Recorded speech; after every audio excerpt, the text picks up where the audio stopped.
Welcome to Sewing Out Loud, the official podcast of ZEDE'S Sewing Studio. Here are your hosts, Zede and Mallory.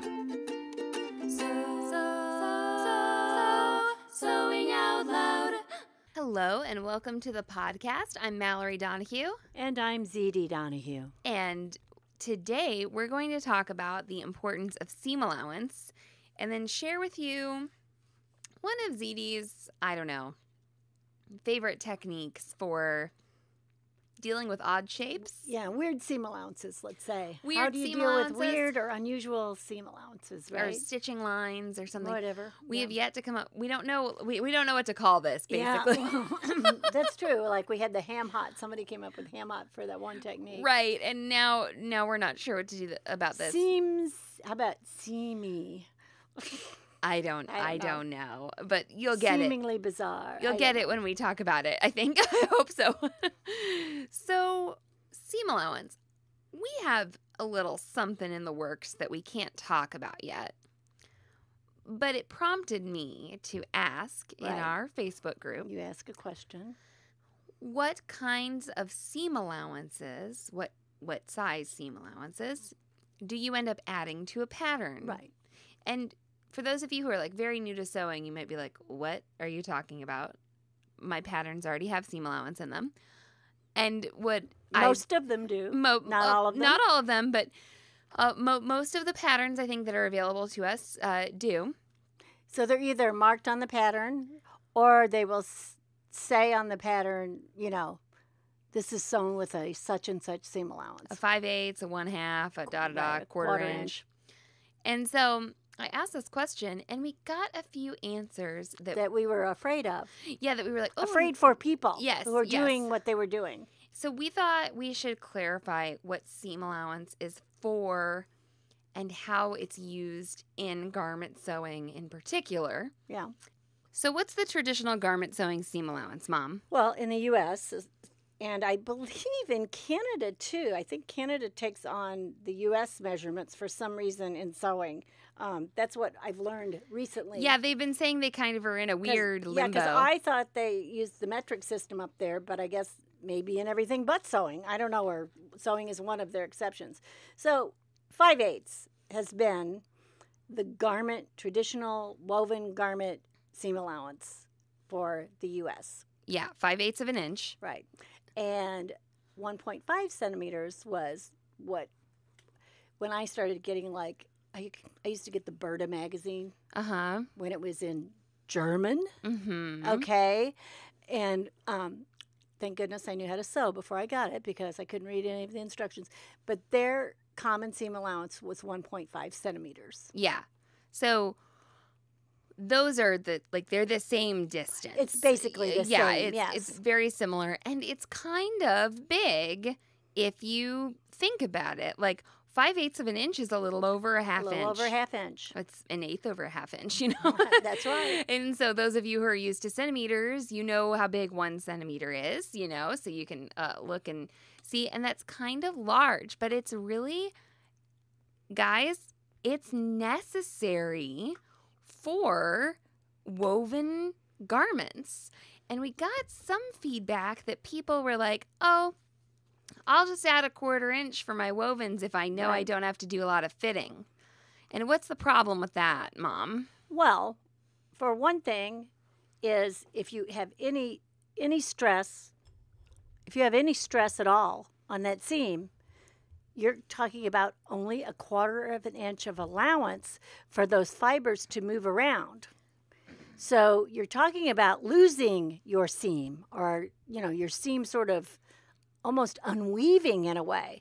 And I don't know how they're finishing those 1/4 inch seam allowances. That's a good question. Because even if you're using a serger, with a 3-thread narrow overlock, that's about what that is. Yeah, you'd have to stitch on the serger. Yeah, so then you'd have that right up next to your actual seam, and certainly if you're using pinking shears, it would be the size of one of the humps probably. Right. I found it bothersome because And the other thing too is it does maintain a shape. Yeah. And gives it a stability where, And I mean, you can think about this. If you've ever bought a cheapish ready-to-wear something, sometimes you open it up and the seam allowances are smaller and they won't last. Right, they'll shred. Right. Like they'll, especially if there's any wear on it. Your fabric is kind of alive. Exactly. You know, it flexes. And another thing is you need that in order to sew, because sewing a 1/4 inch, now, okay, quilters, I know you sew a 1/4 inch all the time, but most of the time you're sewing a straight line. Yeah. Okay, and you don't have these weird shapes, and you're not easing something into something else and all of that. Well, and even when, you know, what was all that at Common Threads with Jenny Doan talking about half square triangles? Yeah. She showed that technique where you cut it after you sew it. That's right. And that was, once again, to provide that stability. Because So, that had better stability, especially on things like a bias or something, Yeah. when you're going across the bias. and that was what was, you know, Right. happening on those. I think a lot of quilters will be familiar with that Right. technique. Well, the you other know. thing about Jenny Doan is she's not real particular on this scant 1/4 inch thing or something. She goes, if it's the side of your presser foot and it's a little bit a hair over or a thread under or whatever, and that's what you like and that's what it works, she says, if that's what you like and that's what works, use it.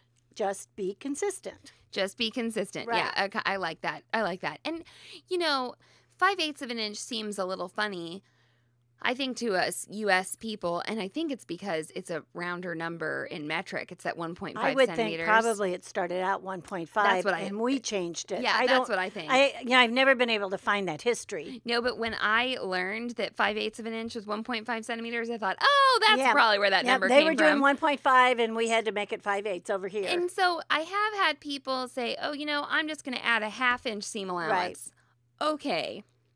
Still probably... It's probably better than nothing. It's and better a half than the quarter. Right, and a 1/2 inch is the standard generally for home deck Uh-huh. or something like a bag. Right. That right. is generally, but also a lot of times those are straight seams also. Yeah. They're when not we- curved. They don't get clipped later.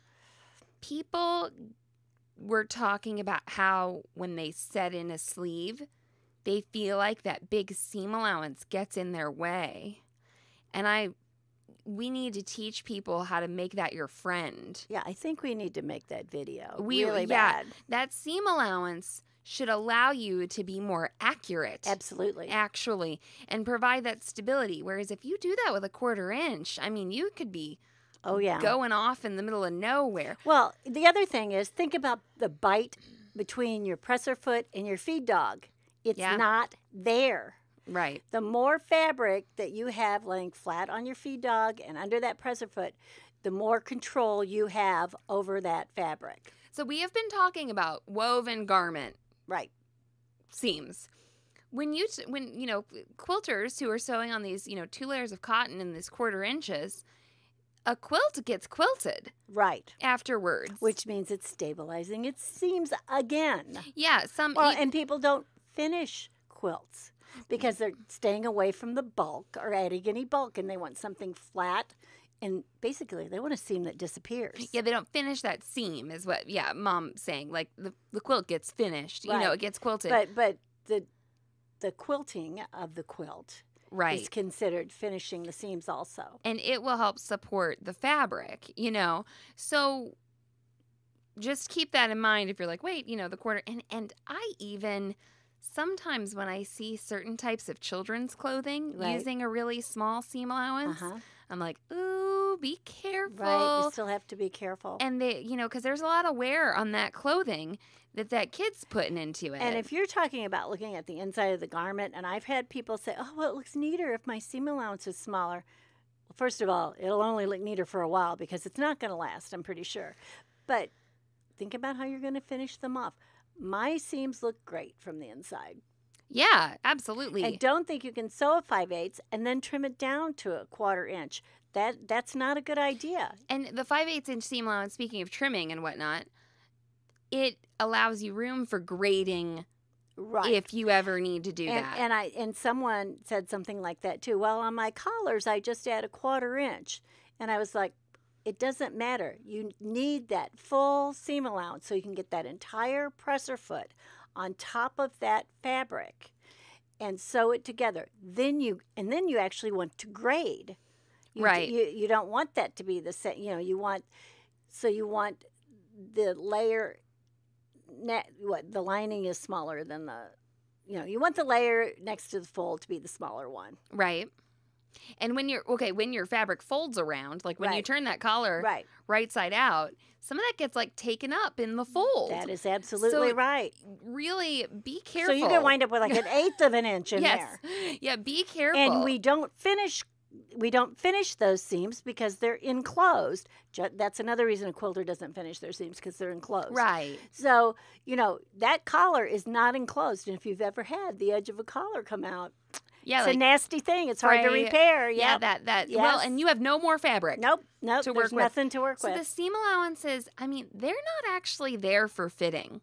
No, and they're not just there. I mean, there's a reason they're the width they are. Yeah, that's not like, I mean, I'm not saying that they can't be used that way or that that's not great or something, but that's not like the reason seam allowances exist in woven garments. It's not for the 5/8, inch. Now, you can, when you do though, sew a woven garment together and you go back and you finish those, I do sometimes cut some off. Of the 5/8 inch off. I finish my woven garments before I put them together generally. Right. But what about like the arm's eye? No, the arm's eye is different. Right. And okay. I wind up and I have more than one layer of fabric, and I've already stitched my line, and then I'm finishing both of those seams off sandwiched together. So I'm actually, in a sense, almost enclosing that seam also.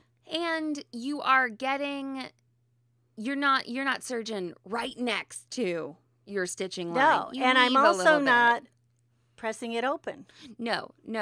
And so I guess I wanted to say that because I'm thinking about the ginger jeans and how I tell people that I constructed those on the serger with the 5-thread safety stitch. And I did trim down a little bit, but still there was But the seam was together and not open again. It is still, there's a good amount of fabric in there to handle stress, to handle, movement and things like that. So don't be like, oh, I'm supposed to, I have to leave it all the time.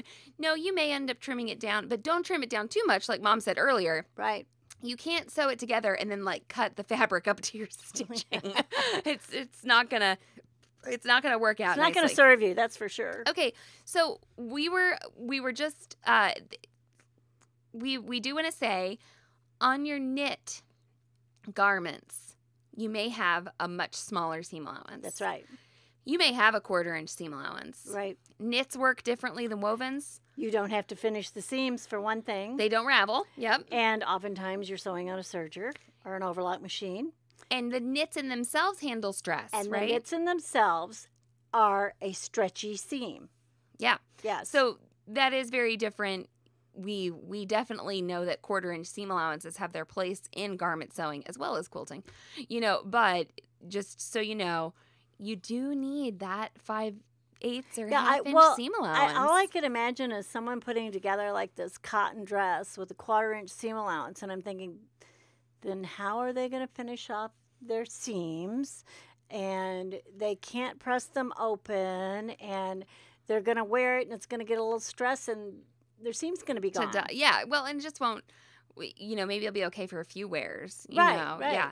Okay, well, let's take a little message break, and then let's talk about a ZEDE technique for dealing with oddly shaped pattern pieces or hems or something. Whatever. We'll come up with something better for that sometime.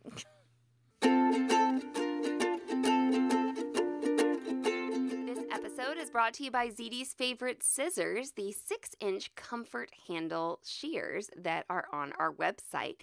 You can go to sewhere.com/shop and check out the scissors in the collection cutting implements. So tell us why you like them so much. Snip, snip. Well, you said there were 6.5 inches, right?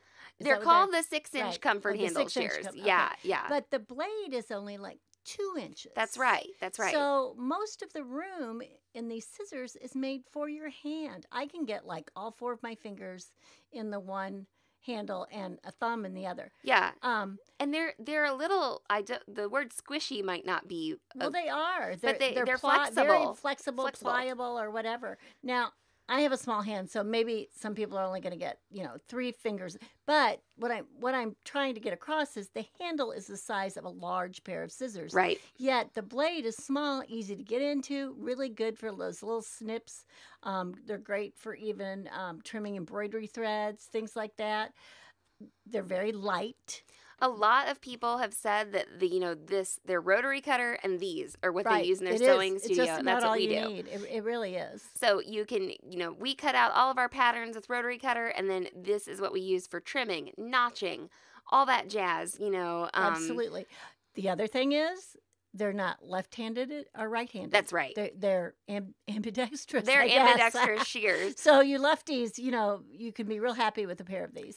And if you're wondering if anybody actually likes these, you can go to the group, Really? the Self-Sewn Wardrobe group, and just search for ZD's favorite scissors, and you'll be regaled with reviews about people who love them, who got them in their Dressmaker's Delight box. So once again, go to sewhere.com/shop and check out those 6-inch comfort handle shears. They are ZD's favorites.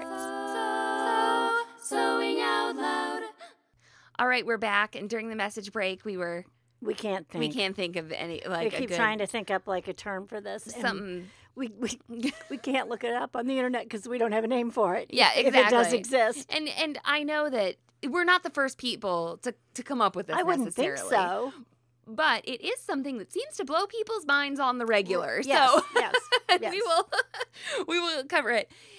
Let's talk about a specific example of this. What we're talking about is preserving the stability of fabric while stitching basically curves. I mean, it's A curve or a curved, shape. a curve yes. or a shape.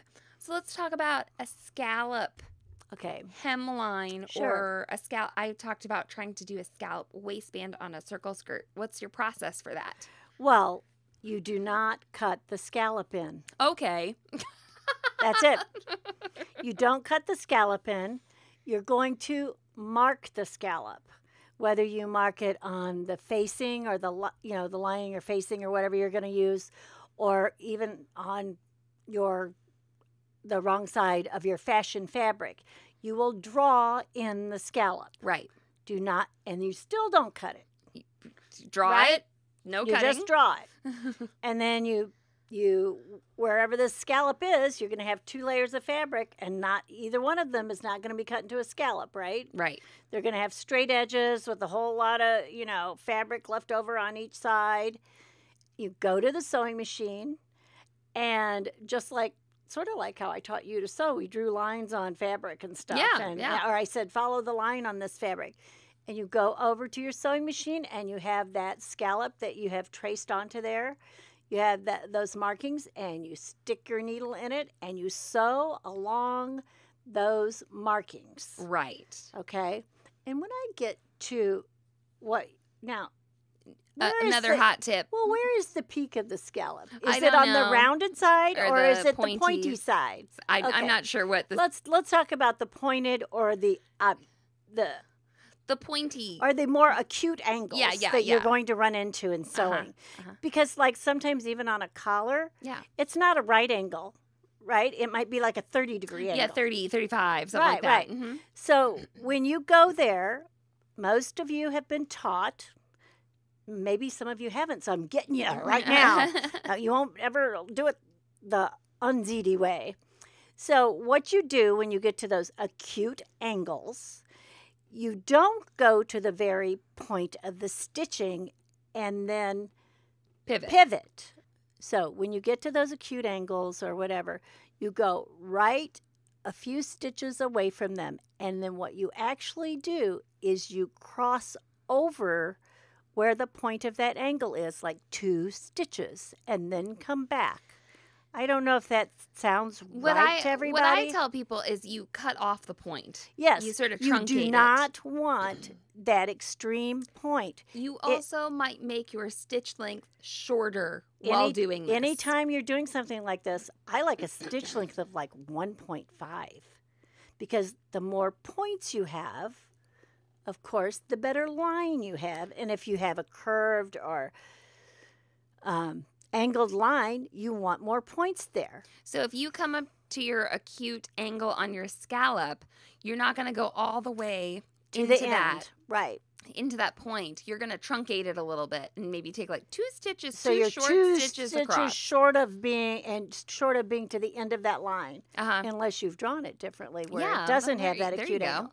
go. So it would be like a curve comes up and then the line doesn't curve right back down. It comes Goes up and straight it goes across. straight over a few stitches, and then it comes back down to that same scallop. And do make sure to shorten those stitches because you don't want to. You don't want to like get your scallop off No. or something. Well, and the other thing is it's the reason you're doing this is so that when you turn it, that fabric has room to turn.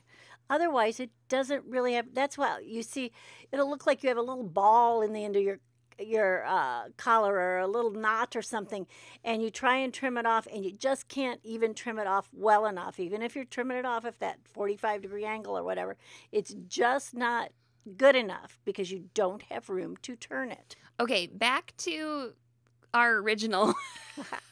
Seams.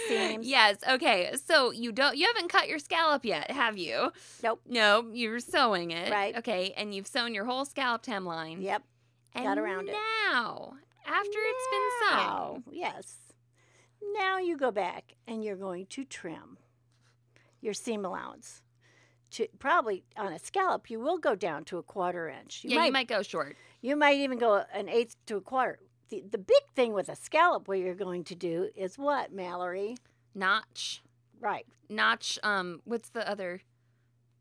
Clip. Notch. Clip or not. Well, there's two Clip, things. notch. There's a clip and there's a notch. Yeah. Okay. So I couldn't remember the other one.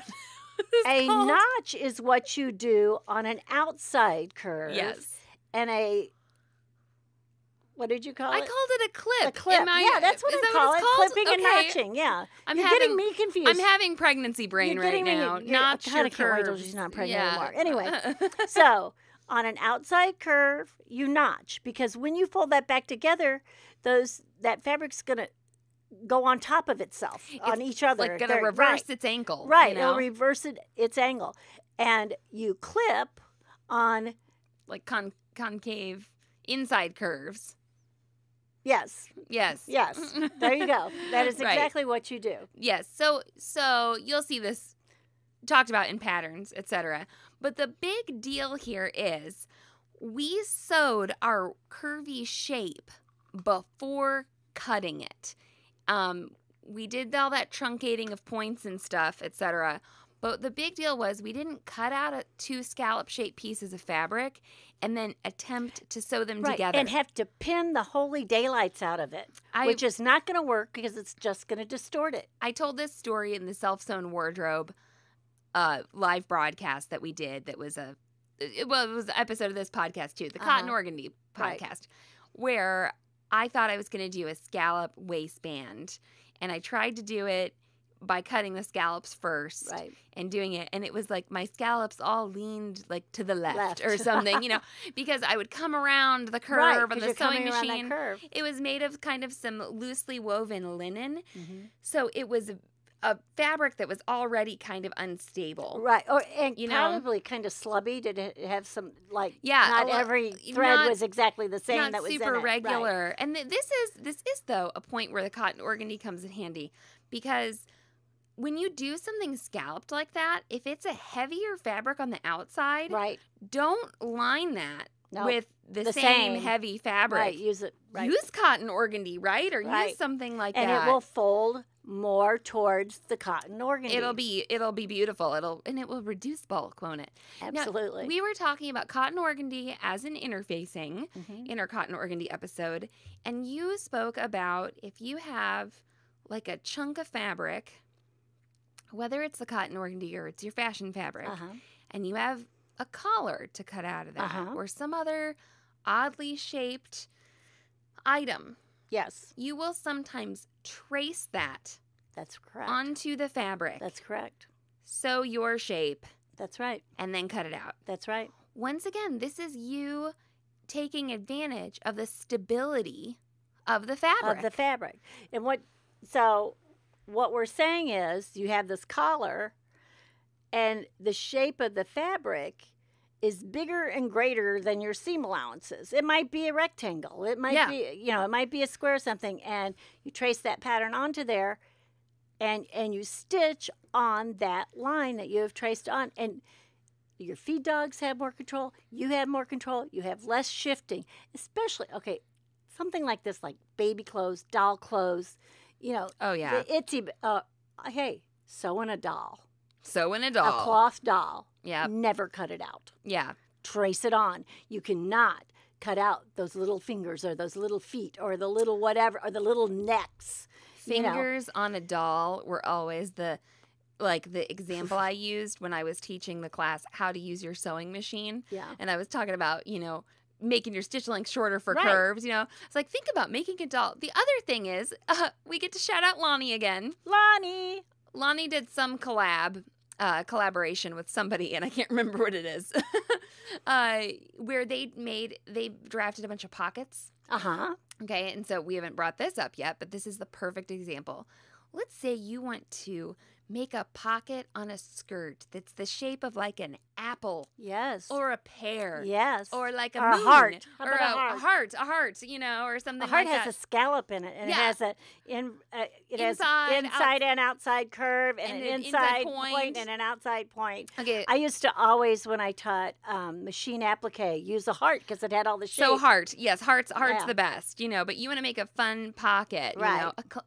people are into like doing clouds and rainbows coming out of it or something. well, there like, you that's go. cute. Okay, so the way we do this is we put our fabrics right sides together. You have to Well, hold on. Okay, Yep. so just picture this, okay?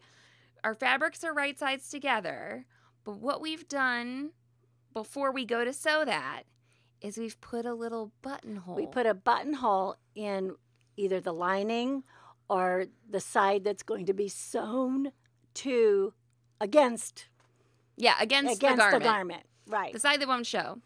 And in this way, you get to sew around the whole shape. The whole entire shape. You aren't leaving an opening to turn in. Well, you did open your buttonhole. Yeah. Well, you Leave can that out. probably open a buttonhole afterwards if you Maybe, had to. yes. I probably have done that. Yes.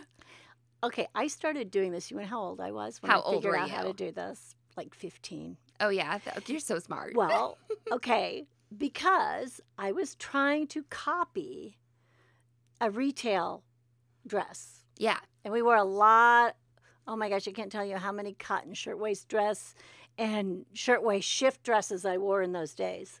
I wish I was still wearing them. That was like so easy. I want to make some of those when Yeah. I'm not pregnant anymore. So anyway, I went to the store and they had this pocket that was sort of like, it was ovalish, but it was only sewn like halfway up and then it flapped down. Oh, okay. Yeah. Okay. It's like, yeah, I Yeah. can see that. And here I am. I think I tried to make it 2 or 3 times, and I was like, well, what edge am I going to turn this on? And I was like, why can't I just slit this pocket? And I was like, well, I don't want to slit my pocket. And I was like, I'll make a buttonhole. Yep. And no one will ever know. Right. And from then on, when I had to turn a shape, and I, like, especially on a garment or something, and I knew I still wanted it finished, is I would put a buttonhole in it. Now, this is really funny.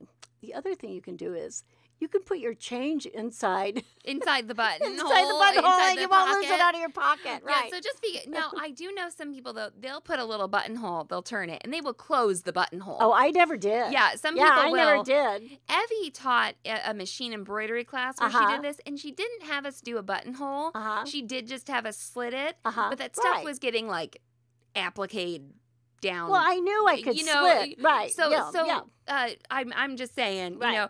that, yeah. So this is another example, though, where you're circumventing. How do you think I cut out those pockets before I stitched them together? You didn't. You're right. Yeah, you're Right. You're absolutely right. I traced them with a piece of tailor's chalk or a pencil even. You're Yes. circumventing the normal order of operations. Yeah. That Yeah. you think of. You think cut, sew, Right. foot, fit, or whatever, And the thing is no one ever asked me when I was in junior high or high school if I made my clothes. And this is kind of funny nowadays because I've had people that I've gone to high school. Now, I've been out of high school 40 what years?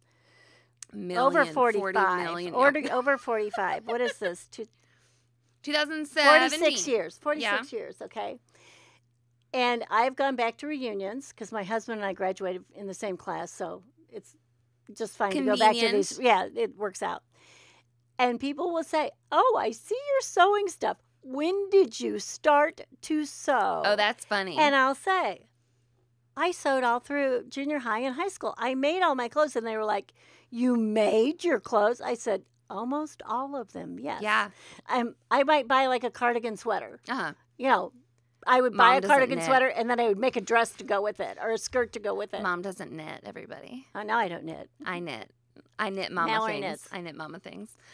So anyway, yeah, I think I don't know. But if they you- didn't know I sewed. They That didn't was know you the sewed. idea, Yeah, right. you had yeah, good It stuff. didn't look homemade. I think this is some information I'm really glad we're sharing. I feel like we've kind of come across it. And actually, Lonnie, I was like, "Do you know the buttonhole trick? You made all those, cool pockets." She's like, "Nope." And I was like, Uh-oh. "Oh, I gotta share it," So anyway, okay.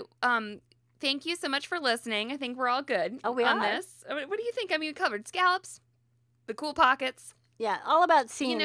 Yeah. all that. Yeah, seam allowance, sturdy Yeah. seams. You need those Come on. to stay Okay, together. You guys come up with something for us. Come to up with call some this. questions out of that. Sometimes I just like, that's a ZD thing, Uh-huh. All right. Well, thanks so much for listening. You can email me at mallory@sewhere.com. Find us on Instagram or ZD's Sewing Studio.